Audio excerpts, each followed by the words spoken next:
Yeah, our buddy Steve Spangler is here talking science and science that's in the news right now. Normally I'm here and it's fun and we're talking about science that's in the wildfires, and so I'm trying to pack in a couple things just to show you. Caught my attention. My wife Renee said, you know, they're having a hard time dropping because of the Venturi effect, and so I thought, oh, that's kind of like Bernoulli's principle. And then we saw fire tornadoes, so I'm going to try to put it all together. Let's do it. Let me see if I can just show you this real fast. First of all, I have a long bag for you, Tom. This is like a diaper genie refill, so those parents know exactly what I'm talking about. You take a diaper genie and you pull it out, you get that. So this is 8 feet long. What I want you to do is put your mouth on it and you're going to blow up the whole bag, okay? Go for it. Just keep going, Tom. Keep going, keep going. Tom, it's going to take you 20 or 30 breaths. Look at this as we slide it down. I mean, that's just a couple breaths of air. So really, I mean, that's pretty good. 3, 6, 9, 12 breaths of air. You could do the whole thing in 12. No, but I'm not going to. No, you're not going to. Okay. Watch what Kim and I can do. You Okay. ready? Show Milt's me. in the perfect position to see this. So Kim, you hang on to this. Okay. You go that way. I know you're stepping off set. I'm going to go okay. this way. Keep going that way a little bit. I'm going to stretch it out this way. Watch what happens. If I don't put my mouth on the bag and I allow a stream of air to go into the bag, watch.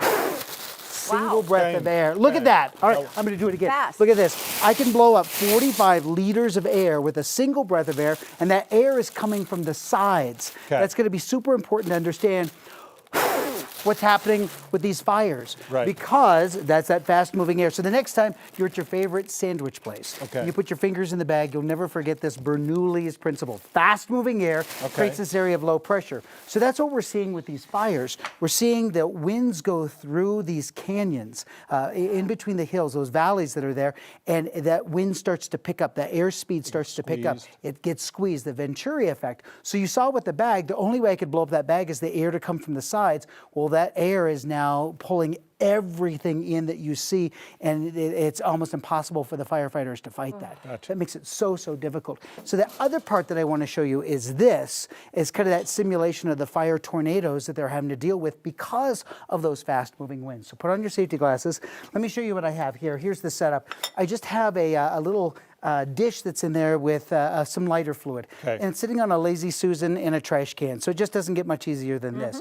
If you light this, and that hot air now begins to rise, right? Okay. So that's what you have with these fires, is that hot air begins to Right. rise. Now imagine that fast-moving air that we were just talking about wind, yes, coming those this air. way. So I'm going to simulate that with the basket. It's actually going to catch it and pull it through. Watch what happens when it gets pulled through. Watch, you get that fire tornado. And the basket is bringing that air. You got it. It's actually helping pull that around there. So you're seeing the effect of the fire tornado. Watch what that fire tornado is doing. That hot air rises. Now you have that other wind hitting it perpendicularly, and now all of a sudden you get that spin, and now you're fighting treetop to treetop to treetop And because its the fire size is and coming up. intensity goes up. Amazing. And so now imagine these embers that are the size of golf balls flying through the air with these winds that they can't fight it. They try to fight it, and now what happens? You can't have a drop. The 9,000 pounds of retardant that they try to drop.